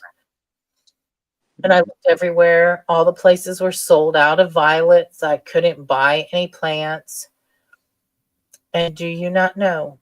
Some violets popped up on my side yard. I have lived in this house since 2004 and never had a violet in my yard ever. So violets popped up on my side yard, and I'm like, I'm outside and I see them and I'm like, oh my gosh. And I didn't take them all. I took some of them and I'm like, oh wow, thank you so much.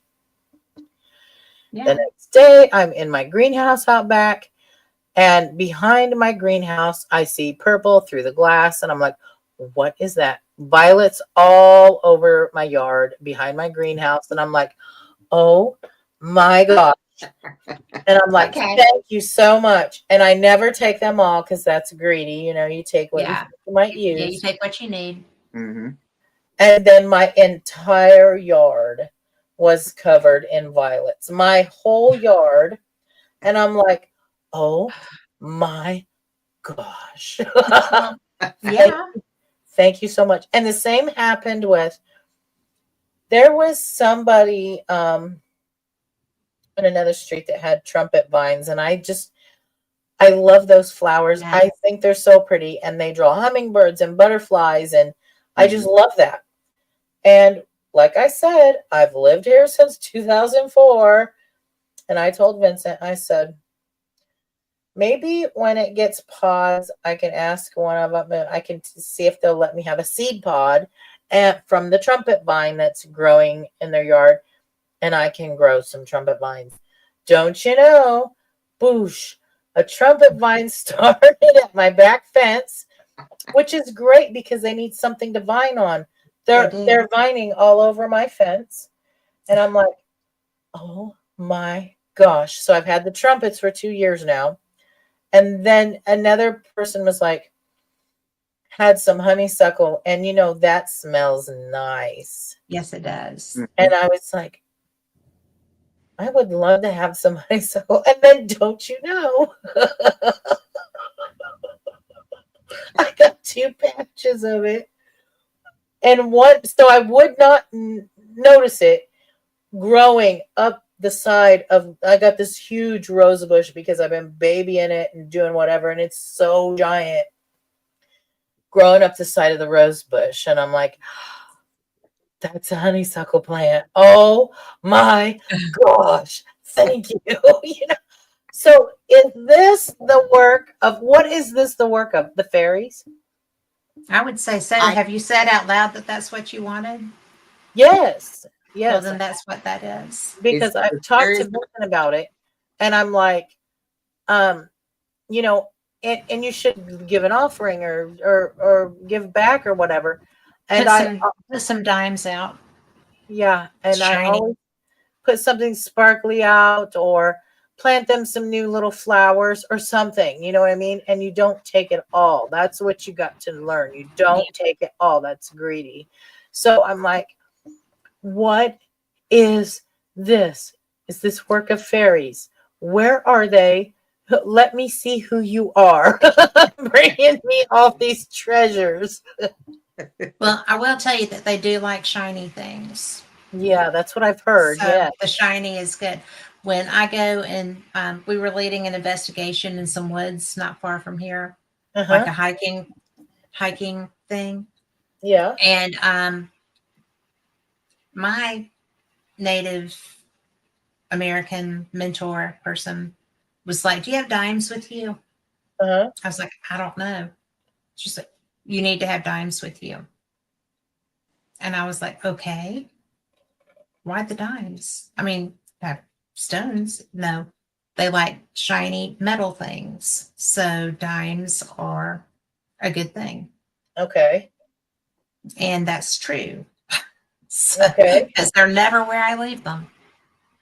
Oh, is that right? Yeah. And like in my yard, there's no, I mean, my dogs go in my yard. That's it. David doesn't even go downstairs much. Uh-huh. So, you know, yeah. So dimes is the best gift. Okay. Well, they're small Yeah. Yeah. and they're shiny and they have a fun little rim thing. So, Interesting. and they disappear. But that So first night that it happened in the woods, you could have knocked me over with a feather no kidding. because I didn't believe it. Well, and see, I mean, like when people would talk about it, I'm like, well, I don't know, but something is giving me these things. Well, yeah. And you're getting a lot because, Yes. you know, but it's also helping because of how you use them. Right. You're not greedy with them. Right. You share them. They Right. know what they're using it for. Yeah, your intent has a lot to do with that. Mm-hmm. I would say, yeah. Okay. I believe that. But I have got lots of treasures. And in the jail yard too. Stuff has Well, popped up. you get stuff at the jail. You get pretty stuff growing at the jail. Yeah, yeah. That's And very unexpected. and then I'm like, wow, I look what I'm gifted. Wow. Yeah. It's always exciting. Oh yeah. Seems like Well, go ahead, Lori. no, it just seems like every year she gets something new. Yeah. Yes, yes. Like the Well, one year they had the self-heal was all over the jail yard Mm-hmm. and I gathered a lot of it up. Not every single bit of it, but I gathered a lot of it up because that's good for a lot of different things, actually, really. Mm-hmm. I love that you know all that stuff. I'm the plant person, so You're also a kitchen witch, so I think that's yeah. fun. So Vincent, he'll be on job sites or whatever, and if he sees a different type of plant or something, he'll send me pictures of it. Do you need this? So today he sends me a picture of hedge apples. Hedge apples. Yes. And do you know what those look like? Yeah. Yes. Well, Yes. we So got he didn't know what it was. He did the identifier and he sends that to me, and I'm like, oh yeah, the seeds are good. So yeah, the tree should be around somewhere and it'll be great, big and huge. yeah. Find me 3 or 4 of them. I'm like, do not send me pictures of anything you aren't prepared to gather. There you go. Yeah. I tell you what, that plant identifier is handy. It is very handy. I love that. I use that all the time. I do too. I love it. Yeah, it's great. Mm-hmm. So yeah, that was today. So I'm expecting some hedge apples come Friday. But it's actually a highly protective plant. I mean, the hedge apples. Did you know that? Oh yeah. Used You for use it protection Protected. and for a stuff. Protected in what way? Against negativity and evil entities and all that kind of things. Mm-hmm. And while you shouldn't eat the flesh or whatever, the seeds, if you roast them from a hedge apple, they have some health benefits. You can eat the seeds if you roast them. Okay. Very interesting, right? Yeah. Yeah. The hedge apples I used to gather them up. My first husband and I used to go trapping, and Uh-huh. he would boil the hedge apples, and Yeah. it would dye and take the smell away from the metal Yeah. from the trap. Oh. We used to do, yeah, that's what I could remember hedge apples were used for, was for dye. He could dye his And traps. that's what they say. Yeah, you get the dye out of it, and you can also get the dye out of the bark of the tree. Even I didn't know. Mm-hmm. Well, that's I learned that. interesting. Mm-hmm. Yeah, Yep. What color does it dye? yellow. I do believe, isn't that right? Yellow. Mm-hmm. It's Lori? kind of Yeah. bluish color. Yeah. Mm-hmm. And it takes the smell of the trap away. Right. Well, so Mm-hmm. I learned that now today about that. It gets rid of animal odors, right? Yeah, animals, and it keeps animals around. If you put it around things, it keeps other animals away. It's been a long time since I thought about hedge apples. But we're talking 50 years ago. Right. He finds some crazy things sometimes. Yeah. So hedge apples are useful.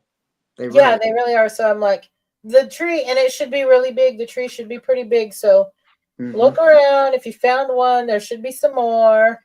Oh yeah. Just gather me up 2 or 3 of them. That'll be fine. He's going to bring you home a tree in his truck. Because that's what he said. You want the tree or the balls? He called them. I'm like, Yeah. The you're tree. not going to get the tree. The tree that's growing them is going to be giant. Yeah. That'd be tough to transport. You're right. We're talking Vincent here. Yeah, get me the Vincent ball. can manage anything. If she tells him she wants it, he goes to great lengths to get it. So. Oh my gosh. Yeah, don't try to get me a tree. Vincent, if you're listening, don't get the tree. So. The falling fruits are fine.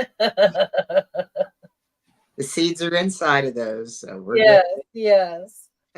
How many seeds do they have? It's quite a few. It's quite a few when you cut one open. It's circular, where they grow in there circular like. There's just quite a few. Yeah. Is it like inside a regular apple?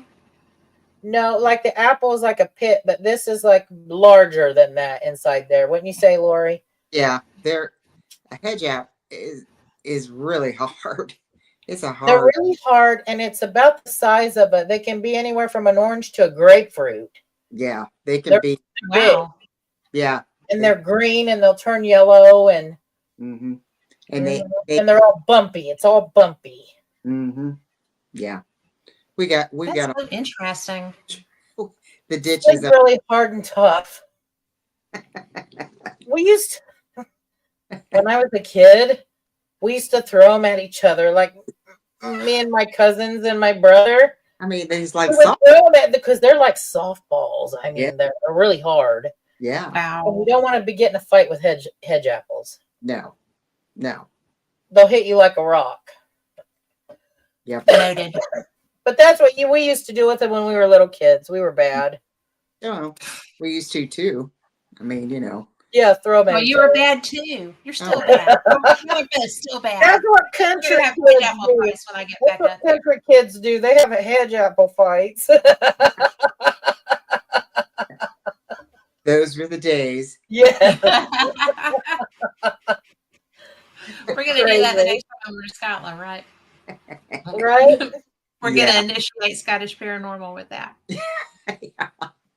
Take some Haunted hedge. Scotland Oh, good. as they Good. go by. Yeah.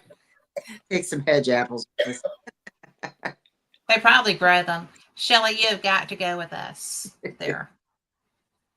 I would love to go at some time. I really would. Pretty cool. Love it. It is pretty cool. Mm-hmm. I love what I like about like Scotland, and not just, some of the haunted places and the history and all of that, but I just love the architecture of some of the buildings, and it's just amazing. Some of them old places, Yeah. Mm-hmm. The Well, castle. they don't allow skyscrapers in Edinburgh. Mm-hmm. Yeah. They repair what they have there already. And if Mhm. they build, they have to build according to those designs. Yep. Yeah, it's some of those buildings are just, and some of the places, the little places like out in the countryside that's got all the wildflowers and stuff. Girl, I just love that. Yeah. Everybody thought I was crazy because I wanted to get out of the cities and stuff. And then And go see that stuff. Yes. this year we did, Mm-hmm. and they understood why I was pitching such a fit to get out of the cities. Because of the view of it. I mean, Yeah. you go to Europe and they've got some of the prettiest wildflower gardens and stuff like that, Yeah. and There's the people have the wildflowers growing all around their places, and Oh yeah. the brickwork, and just I just love it. I Yeah. really do. I There live was vicariously through everyone's posts when you're over there. there was that one Drummond Castle that Mhm. had the English garden. Like if you were watching a television show that has The an English garden is garden, so it's beautiful. that. And even at the back of that garden, there was a hill going up out of it, and a grassy hill, Uh-huh. and they were driving golf balls up there. So it's multifunctional. That Yeah, English yeah. garden was multifunctional, But and they that's have peacocks and all so kinds of pretty, stuff. so pretty. Oh, it's always beautiful. Since we finally got to really go into the Highlands, Yeah, there's nothing like it. I mean, yeah. And y'all thought I was crazy. Oh, no. I would have known. The first year, I would have been like, "Let's go look at this," because I'm a flower person, and Yeah. the Well, the Highlands. I mean, I wanted to see tours, which are basically naked mountains, yeah, and they have stuff growing, but you can't really tell it. And there's like a Tour National Park, which is down by the borders. We never did get south. That's for another trip. But uh-huh. we did get up to the Highlands. Thank you very much to Highland Paranormal and our friends there, Barry and Liam, and I mean, and then Helen. We had such good company. Lori Mhm. got to see Sky from a distance. Yes. Mhm. I got to see the Scotland that I've always been looking for. 3 years. Took me 3 years to find it. But And and it was just we got to investigate at a place called Pool House, which was in a town called Pool U, like Mhm. you like the sheep. Uh-huh. And we had lunch on the banks of the loch. It was pretty cool. Mhm. And but it was also very active. Very. So that was fun. Yeah. And but there's just that age. There's so much there, and there's so much activity there, and there's some of it that I'm not going to ever seek again. I wasn't actively seeking the experiences I had. They hurt, but it was just that those spirits are so smart, and the spirits are experienced, if that Uh-huh. makes sense. And Plus, there's a lot of ancient, not yes, there's old, but there's ancient. Yes. You can feel it. I mean, Yeah. I don't know how else to explain it other than you can feel that. It's Yes. the energy is old. I mean, Ancient. I think if I went there, I would have to have many days because I would get on the train and go visit all kinds of everywhere. Not if I you're wouldn't traveling with be Rick there just McCollum. for I wouldn't be there just for a haunted excursion. I would just be like, I want to see this and this and this and this. And it's very easy to do that unless you're with Rick McCollum, Right. who takes his job as my bodyguard very seriously. He and David connive against me. Yeah. They really do. But St. Andrews and the area, we had the best time because our friends took us from St. Andrews. They wanted to show us this beach town. It was called Creel. And it was flippin' ancient. Oh, One yeah. of the houses had 1609. Wow. And the whole town was that old. Yeah. And it was also the only place in Scotland that we went that was flying a Union Jack, which I found very odd. Mm-hmm. And the people that had taken us were very much Scottish nationalists. So I did ask Gary about the flag, and he was like, "It's just wrong." I was like, "Well, that's what I thought, but We didn't understand. and really, I still don't." Yeah. But Gary and Lynn last year took us everywhere. We were having so many investigations that we did not know what town we were sleeping in. Really. Yeah. No kidding. I still don't know the name of the town where that Bankfoot Inn was, but it was a pretty little town. Mm-hmm. But it was so, and the only reason I know that's the name of the inn was because I took a picture of the sign out the window so that I would remember because we got there at almost midnight. It was. And we're getting picked up at 8. So, yeah. But Mikey's the only one that stayed up to investigate that night. Yeah. But and got something. Mm-hmm. But it was but Perth was pretty cool though. It was. You would like Perth. Yeah. You really would like that town. That town was small, but it was ancient too. Yeah. I mean, it's every place you go to, it predates everything. The Fairmaid House was from the 1400s. Yeah. Oh my gosh. See, and I they had yeah. Yeah. And some of the maps that they had there. Yeah. Were. See, I wouldn't want to go during an excursion because I feel like I would want to really take in everything. You know what I mean? We did. We did. I mean, we were very fortunate. There was a young man there that was the docent of that facility. And it was just us in there with him. We were the first ones to go in to actually do an investigation with equipment. Yeah. Wow. And it was fantastic. Yeah. Amazing. I had a lot of Admiral Byrd's things. So let me ask you this. Since I have not been anywhere past Canada yet, do the spirits have an accent when you get an EVP? Yes. Yeah. They do. Amazing. Yeah. I mean, because you're talking to Scotsmen and Yeah. women. Yep. Yeah. They don't sound British, and they don't sound American. They're definitely Scots. Mm-hmm. Wow. Yeah. Mm-hmm. That's awesome. And you can't always understand them. Yeah. So, yeah. Living or dead. Yeah. But that's okay. Yeah. But oh my God, it's 9 o'clock. It is. And time always flies when we're having fun. So we're going to tell everybody thank you so much for being here.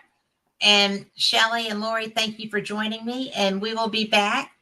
And Sunday will be Fate Mag Radio. And then, of course, next week we'll be back. Same cat time, same cat channel. Y'all take care. And thank you again. I appreciate all of you being here. Good night. Thanks for having me. Good night, y'all. Night.